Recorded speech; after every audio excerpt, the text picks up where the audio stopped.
আসসালামু আলাইকুম and hello everyone. আশা করছি সবাই অনেক ভালো আছেন। দেখতে দেখতে রমজান এলো আর রমজান কেটেও গেল। এরপর এলো আনন্দের ঈদ, আর ঈদটাও কিভাবে যেন কেটে গেল। ঈদটা হয়তো কেটে গেছে, কিন্তু এর আনন্দ এখন রয়ে গেছে আমাদের মনে। তাই একটু দেরিতে হলেও সবাইকে জানাই আন্তরিক ঈদ মোবারক। আমার এবারের ঈদটা কিছুটা ব্যাড নিউজ, দুশ্চিন্তা আর শারীরিক অসুস্থতা মিলিয়ে বলতে পারেন অদ্ভুত সুন্দরই কেটেছে, যার কারণে ঈদের অনেক কিছু ক্যামেরাবন্দি করেও আপনাদের সাথে সঠিক সময়ে শেয়ার করা হয়ে ওঠেনি। আপনাদের ঈদ কেমন কেটেছে কমেন্ট করে জানাবেন প্লিজ। ওকে, তো চলেন দেখি কি কি ডেজার্ট আইটেম বানিয়েছিলাম আমি ঈদের জন্য। ঈদ হবে আর টেবিলে একটা ঈদ মোবারক থিমের কেক থাকবে না, তা কী করে হয় বলেন। আর প্রতিটা ঈদের সময় আমার ছেলের একটা কেকের আবদারই থাকে, আর সন্তানের আবদারেই আমি প্রথমে ঈদের আগের দিন কেকটা বানিয়ে নিচ্ছি। বিগত বছরগুলোর ঈদে সে শুধু চকলেট কেকের আবদার করত, এবার জিজ্ঞেস করাতে বলল ভ্যানিলা ফ্লেভারের কেক করতে।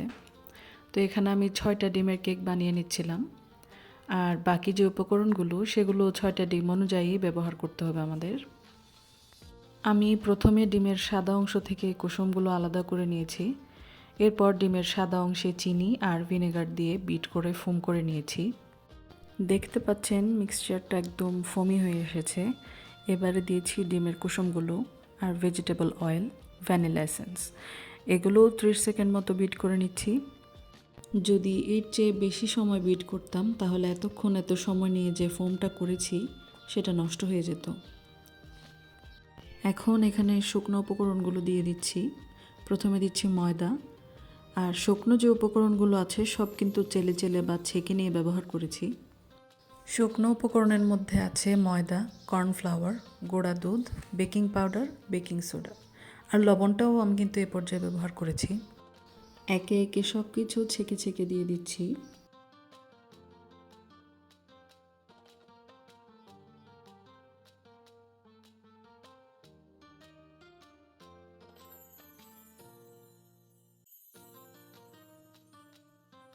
এবার বিটারের একটা কাঁটা দিয়ে ঘুরিয়ে ঘুরিয়ে একেবারে যতটা লোয়েস্ট স্পিডে সম্ভব মিশিয়ে নিচ্ছি। এটা পুরোটা মিশতে প্রায় 5 থেকে 6 মিনিটের মতো লেগেছে আমার। আর মেশানোর সময় যদি উল্টাপাল্টা ঘোরানো আর দ্রুত মেশানো এই কাজটা করতাম তাহলে পুরো শ্রমটাই বৃথা যেত। দেখতে পাচ্ছেন একদম আস্তে আস্তে করে মেশাচ্ছি আমি। এবার একটা রাবারের স্প্যাচুলা নিয়ে চারপাশে যে মিশ্রণগুলো লেগে আছে ওগুলো সব একসাথে নামিয়ে মিশিয়ে নিব। সব কিছু খুব সুন্দর মতো মিশে গিয়েছে, আর এরকম সুন্দর একটা রিবনি কনসিস্টেন্সি এসেছে। কেকটা বেক করার জন্য এখানে 9 ইঞ্চির একটা বেকিং মোল্ড নিয়েছি। মোল্ডের নিচে রাউন্ড করে কেটে বিছিয়ে দিচ্ছি নর্মাল যে লেখালেখির কাগজগুলো আছে ওগুলো, তার উপরে অয়েল ব্রাশ করে দিচ্ছি। আমার বেকিং পেপার শেষ হয়ে গিয়েছে, যার কারণে আমি নর্মাল লেখালেখির কাগজগুলো ব্যবহার করেছি।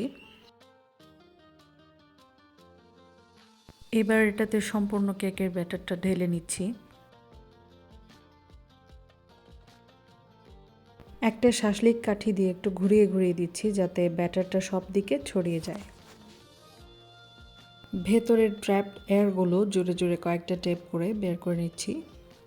এরপর বেক হতে দিয়েছি 180 ডিগ্রিতে 45 মিনিটের জন্য, ওপরে নিচে দুই দিকের হিট অন করে।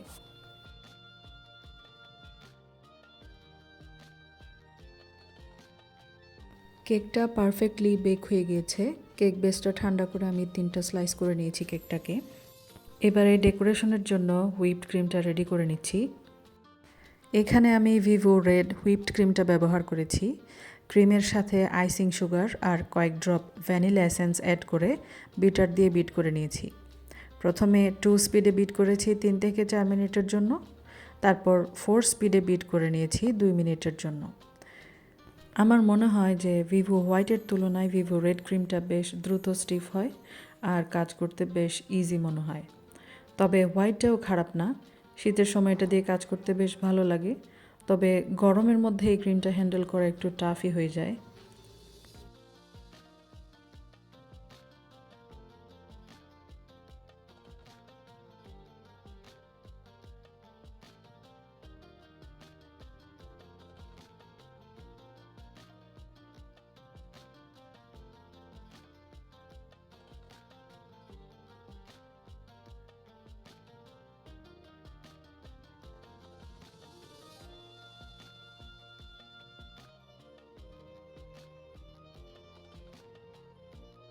দেখতে পাচ্ছেন বিট করতে করতে ক্রিমটা একদম স্টিফ পিক হয়ে এসেছে। বিটারটা এবার বন্ধ করে দেব। এবার চলে যাব ডেকোরেশনের দিকে। কেকের প্রথম স্লাইসটা বসিয়ে দিয়েছি। এটাতে সুগার সিরাপ ব্রাশ করে দিচ্ছি। সুগার সিরাপটা তৈরি করতে এখানে যে মগটা দেখতে পাচ্ছেন সেটার 1 মগ পানিতে 4 টেবিল চামচ চিনি আর 2 ড্রপ ভ্যানিলা এসেন্স এড করে ভালো মতো মিশিয়ে নিয়েছি। এখন 1 লেয়ার ক্রিম দিয়ে ভালো করে কোট করে নেব। চেষ্টা করছি কোটিংটা যেন সমানভাবে লাগে সব দিকে।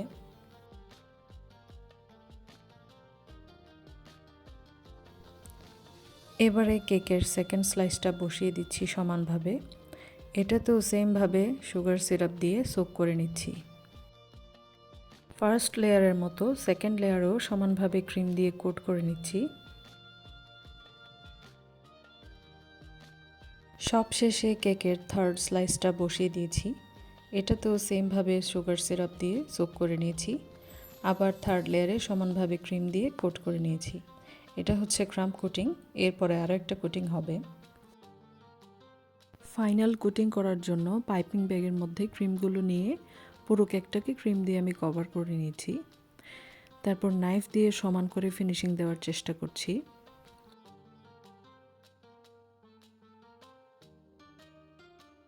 এখানে কিছু ক্রিমের মধ্যে 2 ড্রপ ব্লু কালার দিয়ে মিশিয়ে ব্লু কালারের ক্রিম বানিয়ে একটু একটু করে কেকের সব দিকে দিয়ে দিচ্ছি। আমি বেশি কালার চাইছি না কেকে, তাই এভাবে দিয়েছি। এখন ব্রাশের সাহায্যে সুন্দর সোয়ার্ল ডিজাইন বানিয়ে নিচ্ছি। টার্ন টেবিল ঘুরিয়ে ব্রাশটা চালিয়ে দিলে এই সুন্দর ডিজাইনটা হয়ে যায়।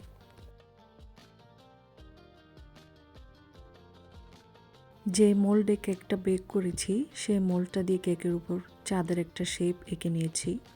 এই শেপটাতে ক্রিম দিয়ে কিছু বড় কিছু ছোট গোলাপ আর ছোট ছোট স্টার দিয়ে ডেকোরেশনটা কমপ্লিট করেছি।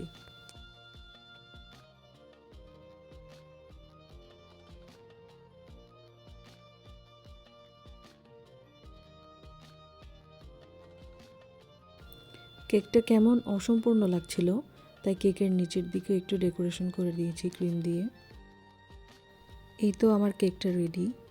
এটাকে নর্মাল ফ্রিজে রেস্টে রেখে দিয়েছি সারা রাতের জন্য। আর এদিকে আমি ক্ষীরটা বানিয়ে নিচ্ছিলাম। আমার কাছে ক্ষীর বানানোটা একদম ইজি মনে হয় প্যাকেটের রেডিমিক্স দিয়ে। এক্সট্রা চিনি, এক্সট্রা লবণ, এক্সট্রা যে চালের পরিমাণ বেশি হলো না কম হলো এসব নিয়ে একদম ঝামেলা পোহাতে হয় না। আমি এখানে 2 লিটার ঘন দুধের মধ্যে 4 প্যাকেট রেডিমিক্স দিয়ে দিয়েছি। তারপর অনবরত নেড়ে চেড়ে রান্না করে নিয়েছি ঘন একদম থকথকে হয়ে যাওয়া পর্যন্ত। আমি সবসময় ক্ষীরটা এভাবেই রান্না করে থাকি।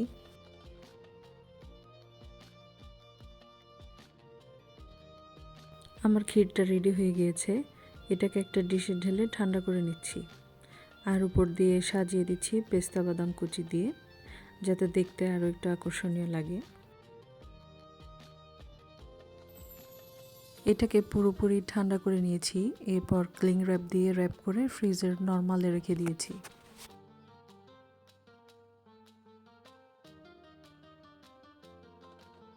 এদিকে সেম প্যানে আমি কাস্টার্ড বানিয়ে নিচ্ছিলাম।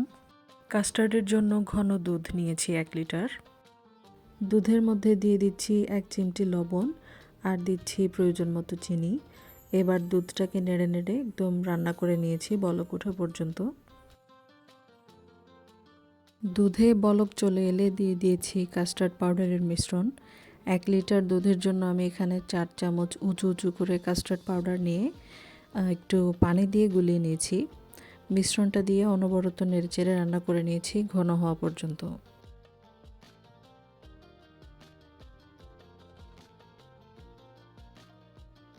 রান্না করতে করতে মিশ্রণটা ঘন হয়ে গিয়েছে। এবার এটাকে ঠান্ডা করতে রেখে দিচ্ছি একপাশে। এদিকে কাস্টার্ড ঠান্ডা হতে হতে অন্য কাজগুলো সেরে নিচ্ছি। এখানে আমি ফ্রুট ট্রাইফেল বানাচ্ছি, তাই 1 ক্যান ফ্রুট ককটেল নিয়েছি। ক্যানটা খুলে ফ্রুটস থেকে পানিটা আলাদা করে নিচ্ছি।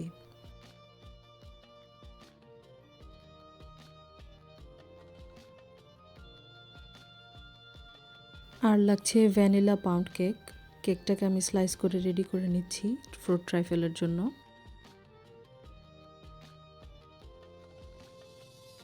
সব কিছু রেডি। এবার চলেন ট্রাইফলটা সেট করে নিই। প্রথমে 1 লেয়ার পাউন্ড কেক দিয়ে দিয়েছি বলে তার উপর দিয়ে দিচ্ছি সুগার সিরাপ। এবার উপর দিয়ে ছড়িয়ে দিচ্ছি মিক্স ফ্রুট ককটেল। ফ্রুট ককটেলের উপরে দিচ্ছি ঠান্ডা করা কাস্টার্ড।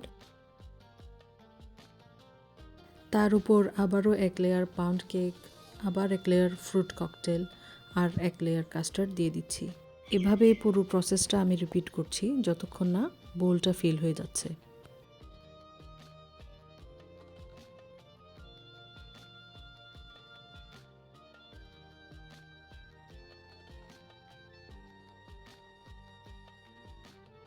ডেজার্টটাকে আরও ক্রিমি আর মজাদার করার জন্য একেবারে উপরে দিয়ে দিচ্ছি 1 ক্যান ডানো ক্রিম।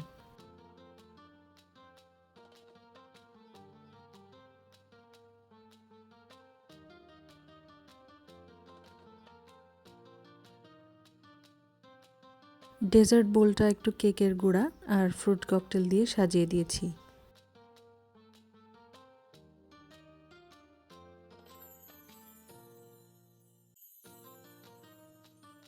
আমার এই ডেজার্টটা একদম রেডি।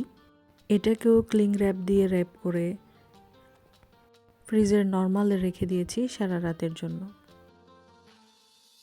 আর এদিকে এখন বানিয়ে নিচ্ছি পুডিং।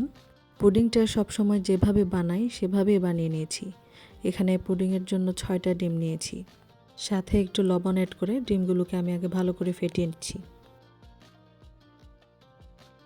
তারপর এখানে অ্যাড করেছি 1 কাপ কনডেন্সড মিল্ক আর 2 কাপ পানি, সাথে দিয়েছি 1 টেবিল চামচ কাস্টার্ড পাউডার আর কয়েক ড্রপ ভ্যানিলা এসেন্স। সব কিছু একসাথে মিশিয়ে পুডিংয়ের বাটিতে ছাঁকনি দিয়ে ছেঁকে দিয়ে দিয়েছি।